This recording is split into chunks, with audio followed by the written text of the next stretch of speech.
Cherished viewers, welcome to Animal World, our co-inhabitants. Today we will travel to Australia. Famous as the whale watch capital of the world, Hervey Bay, located in the state of Queensland on Australia's east coast, is a natural haven for the large marine mammals. The sociable whales interact with casual whale watchers, conservationists and scientists in a friendly and playful manner. Mysterious they are, these creatures of the deep, waving their wing-like pectoral fins as if calling to me. Too far into the past you be. No time to weep, no time to be. Insistent they are, these sirens of deep oceans, singing their soulful songs, enchanters of emotions, of love, of joy, of play, of dance. Trish and Wally Franklin are the founders of the Australian non-profit organisation, the Oceania project, and the couple have devoted themselves wholeheartedly to the conservation and protection of whales, dolphins and the oceans. Let us now meet them to learn more about their endeavours. The Oceania project was formed in 1989, and we went on our first expedition in 1989. And then we've been going out to Hervey Bay ever since, and they're still doing it even this season.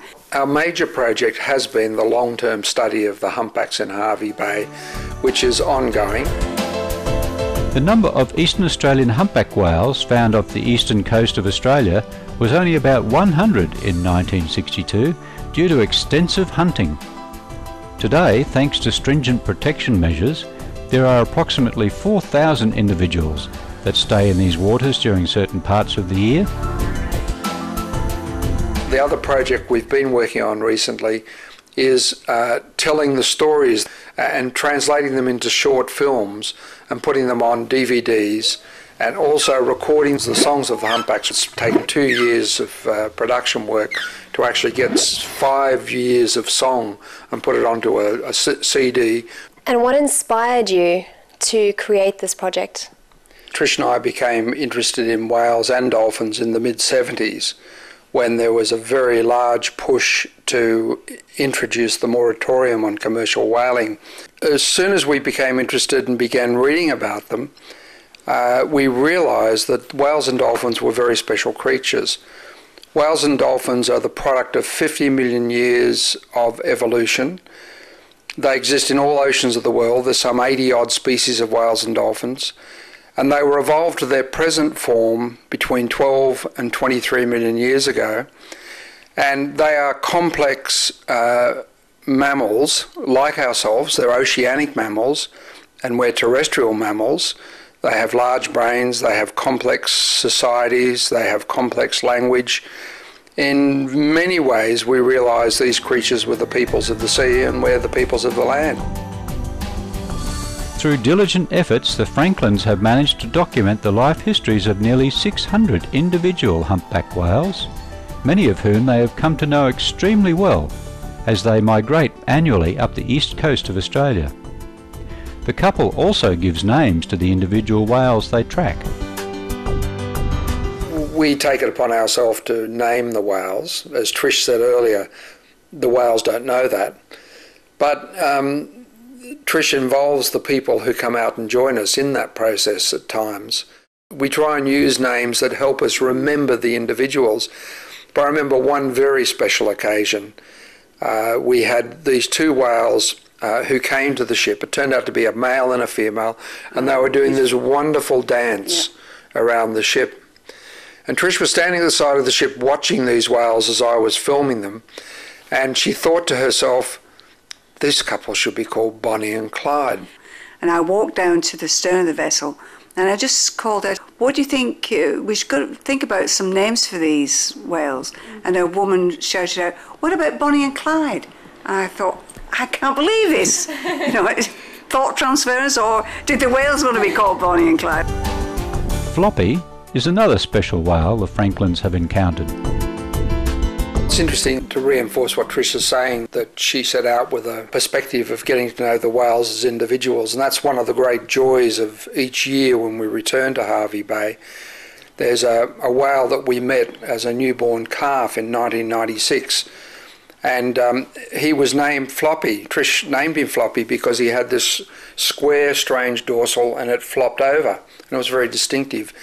About 2 weeks later, we had a group of students from Byron Bay on board with us, and one of the young students was watching this calf and said, "Trish, we should call that calf Floppy." And Trish said, "Well, we can't. We've already called a whale Floppy." When Trish got home and looked at the photography, she realised that in fact it was Floppy. After these important messages, the Franklins will share more about their amazing personal experiences with the humpback whales over the past 20 years. Please stay tuned to Supreme Master Television.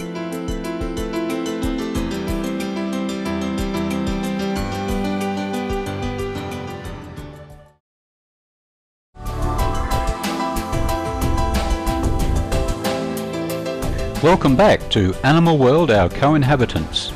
Today's show features Trish and Wally Franklin, founders of the Oceania Project, a non-profit organisation that seeks to conserve the oceans and marine mammals, with their current project focusing on documenting the lives of the eastern Australian humpback whales present in Hervey Bay, which is on the eastern coast of Australia.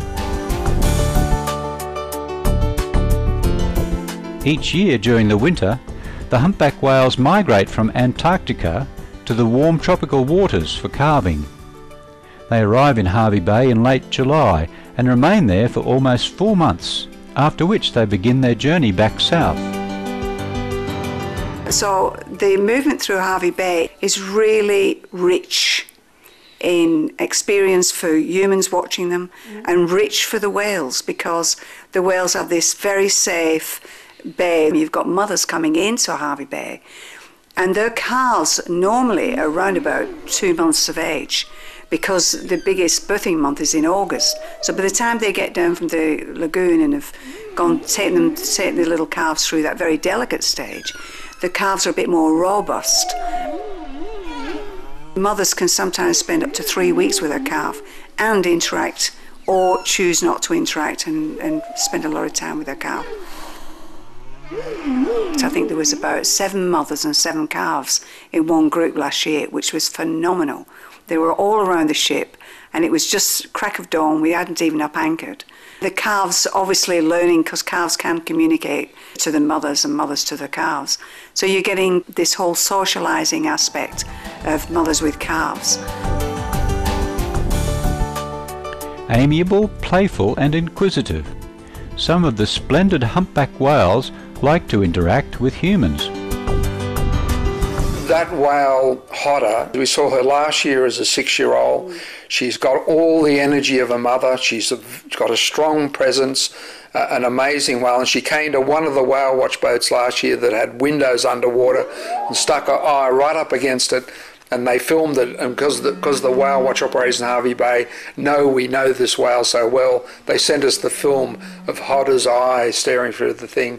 We hope that we have a lifelong relationship with this whale, because this whale clearly has formed a relationship with us, and those relationships are going to be what's going to make it possible for we humans and whales to live side by side into the future. Perseverance is required to truly understand the whales. I went into Hervey Bay basically wanting to get to know the whales, and I think that to do that you have to be totally patient, incredibly patient, and consistent. I know that most of the time for all these years I've been standing up on the deck for about 10 hours a day with a camera in my hand, and just waiting for the actions or interactions of whales. And it takes that consistency and that dedication to get to know any other species. Australia's waters are now home to 30 species of whales. Wally Franklin elaborates on the praiseworthy steps the Australian government has taken to safeguard the gentle beings. The Australian government have taken a very strong stance. In the late 70s, the Australian government held an inquiry into the future of whaling, run by a man called Sir Sidney Frost.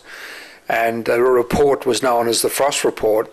And based on that report, the Australian government passed legislation to protect whales on the moral grounds that the community believed they should be protected. And this was the first bit of legislation worldwide that was passed on moral rather than economic grounds. And since then, the Australian government have maintained a very strong stance against commercial whaling. Australia has taken a leadership position as a member of the International Whaling Commission, a global body that put a moratorium on commercial whaling worldwide by the Commission's members in 1986. They're also seeking to have the agenda of the International Whaling Commission brought into the modern world, where the focus of the organisation is about the care and conservation of whales and dolphins. And I've already mentioned the global status report on cetaceans that they've produced, and as well they are making commitments to spend money on non-lethal research. The point is that with the modern techniques that are available to us, such as photography and collection of skin that falls naturally off the whale's body, we can use DNA analysis. The Australian government is arguing, and rightly so, that we can answer any question we have about whales and dolphins using modern non-lethal techniques. We respectfully salute the Australian government's noble and compassionate deeds to protect the whales. We also thank Trish and Wally Franklin for promoting the safety and welfare of humpback whales in the life-sustaining seas. Please join us again tomorrow for part 2 of Songs of the Sea, the Oceania project, with Trish and Wally Franklin. Most caring viewers, we enjoyed your company today on Animal World, Our Co-Inhabitants. Coming up next is enlightening entertainment right after noteworthy news. May the provenance guide us all.